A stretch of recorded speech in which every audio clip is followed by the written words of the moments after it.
É isso mesmo, Camila. Os ânimos estão exaltados nas eleições de 2022. Inclusive, acabou de passar uma pessoa aqui no carro já falando o nome de um candidato. E a gente tem visto no dia a dia mesmo toda essa disputa, né? As eleições desse ano, como em várias outras edições, estão polarizadas. Dois candidatos estão à frente aí das pesquisas e também na cabeça, nas conversas, nos diálogos que as pessoas costumam ter no dia a dia. Só que tem muita gente que está levando isso para um caminho extremista, ame ou odeie. E é sobre isso que a gente vai falar hoje. Ao meu lado eu tenho o Jailson Pinheiro, que é neurocientista e analista de emoções. E aí, Jailson, primeiro, eu queria que você falasse um pouquinho justamente dessa parte do extremo. Ame ou odeie eleições 2022. E a gente sabe que muita gente tem tido algumas atitudes exacerbadas em relação ao processo eleitoral. O que é que justifica a gente viver um processo tão grande quanto esse justo agora em 2022? Então, agradecer pela oportunidade de falar sobre isso exatamente nesse momento. E acabou de acontecer conosco agora, né? Exatamente isso que está acontecendo. Então, o primeiro passo que a gente tem que entender é que nós somos seres emocionais. E esquecemos disso muitas vezes, né? Então, as emoções nos conduzem, nos moldam e acabam alimentando os nossos comportamentos. Esse é o primeiro passo para a nossa conversa. Somos seres emocionais. Então, quando você pergunta o que é que promove isso, o primeiro passo é entender que as emoções estão impulsionando esses comportamentos. Para a gente começar. Uma coisa interessante também, inclusive passou um segundo carro aqui, também falando o nome de um candidato, e a gente percebe muito isso. As pessoas elas estão mais conectadas, mais envolvidas com o processo eleitoral como um todo. Na sua opinião, como especialista, né, ali do campo das emoções, você acha que é importante você sentir tão intensamente isso, até para que a gente possa vislumbrar um futuro melhor lá na frente? As pessoas elas estão mais envolvidas com o processo eleitoral, isso é positivo? Então, o terceiro, muito interessante isso.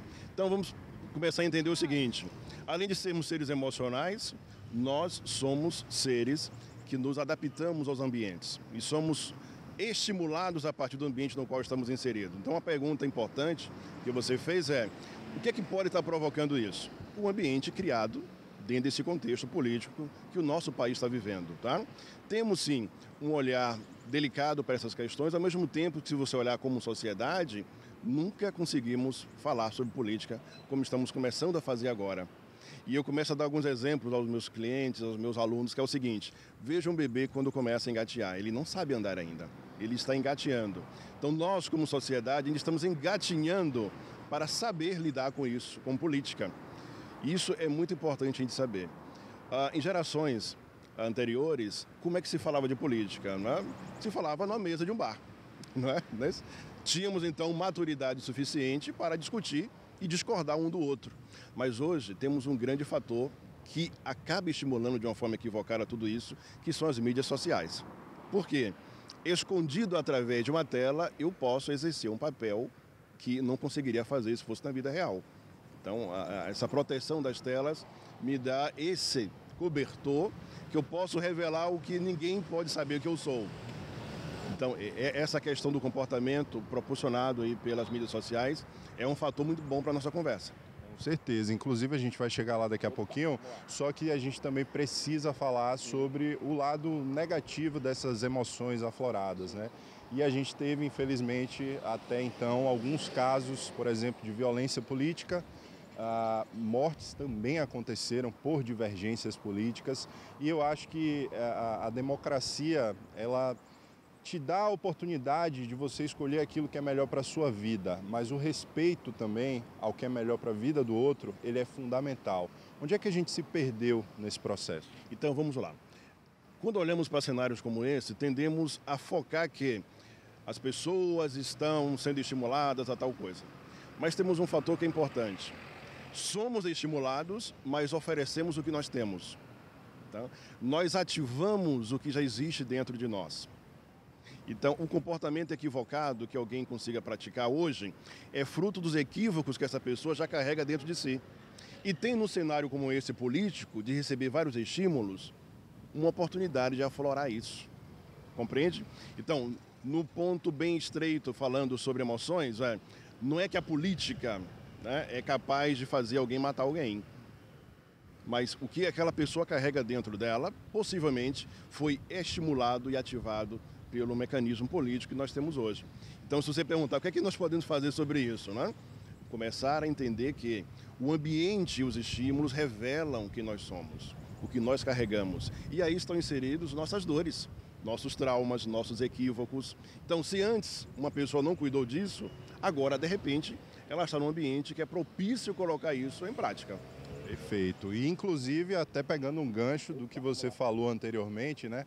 Para quem está vivendo todo esse cenário de polarização política, de ânimos exaltados, os sentimentos cada vez mais aflorados, o que dá para se fazer para amenizar um pouquinho isso? A gente está no final agora do processo eleitoral, né? As eleições já agora no próximo domingo, mas é até uma lição para a vida, né? Acho que as pessoas tiveram contato com sentimentos muito exacerbados que antes não se tinha tanto. Então, como é que eu posso lidar de uma forma efetiva com esses sentimentos todos? O que você indica? Perfeito. Eu aproveito a excelente pergunta já para conectar outra fonte de estímulo, que foi exatamente a pandemia, que ainda estamos nela. Então, alguns têm culpado a pandemia por alguns equívocos que têm acontecido. Olha, as pessoas ficaram presas e tal. Minha gente, a pandemia foi só estímulo. O que as pessoas estão colocando para fora hoje já estavam nelas. A pandemia foi o estímulo adequado para ativar tudo isso, tá? Então, qual um passo importante? Analisar suas emoções. Jailson, eu consigo fazer isso sozinho? Depende do quanto de equívoco o indivíduo carrega dentro dele. Então, eu tenho sempre uma orientação muito importante para as pessoas, é o seguinte: quando você cognitivamente começa a formular questões que você não consegue responder, procura ajuda. Você precisa então do outro, um profissional que possa te conduzir a um processo de autoconhecimento. Então, eu tenho dito às pessoas, procurem fazer análise das suas emoções. Inclusive, foi por isso que eu consegui desenvolver um método, uma metodologia de analisar as emoções, que é exatamente o início da busca do autoconhecimento. Tá? Infelizmente, muitas pessoas resistem à necessidade de se fazer terapia, né? Por vários equívocos. Mas seria um caminho importantíssimo buscar se autoconhecer através de um processo terapêutico. Aí, Jailson, não sei o que é terapia, não sei como fazer. Então, a análise emocional seria um caminho inicial para essa descoberta. Certeza. E eu posso falar, por conhecimento de causa, que quando você quebra essa barreira de entrada aí da terapia, tudo faz sentido. E você adere a isso se torna tão parte de você que é um processo natural. Se torna um processo natural. Então, realmente, terapia pode ajudar você a entender muitos processos que para você hoje são complexos, por falta única e exclusivamente de conhecimento que o terapeuta traz para a gente. Perfeito, exatamente isso, tá? Quando você iniciou a nossa conversa hoje, perguntou assim: ama ou odeia? Tá? Então, você ama ou odeia um candidato? A pergunta que eu lanço para quem está nos acompanhando é o seguinte: a quem mais você ama ou odeia? Porque, de repente, o candidato é só uma projeção de algo que você não consegue entender e projeta nele. Assim como você pode projetar no candidato ele ser o salvador da sua vida. E a pergunta é: quem mais você espera que te salve de alguma coisa? Não é? O ódio que você projeta em algum, a quem mais você projeta esse ódio? Beleza. Sabe os ensinamentos, Jailson, muito obrigado por essa entrevista. Infelizmente, nosso tempo é curto, mas pelo que a gente deu para perceber aqui, a gente foi um termômetro das eleições. Dá para ver que o negócio vai ser animado daqui para frente. Não tenha dúvida, como eu te falei, vai se aproximando então agora o primeiro turno, não sabemos se teremos segundo turno.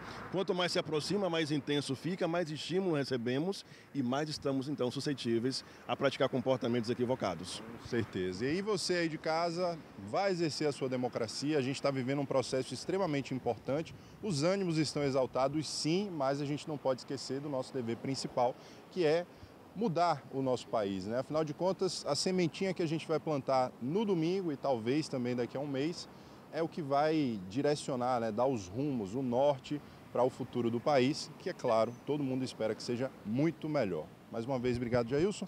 Forte abraço. E eu volto com você aí no estúdio. Camila.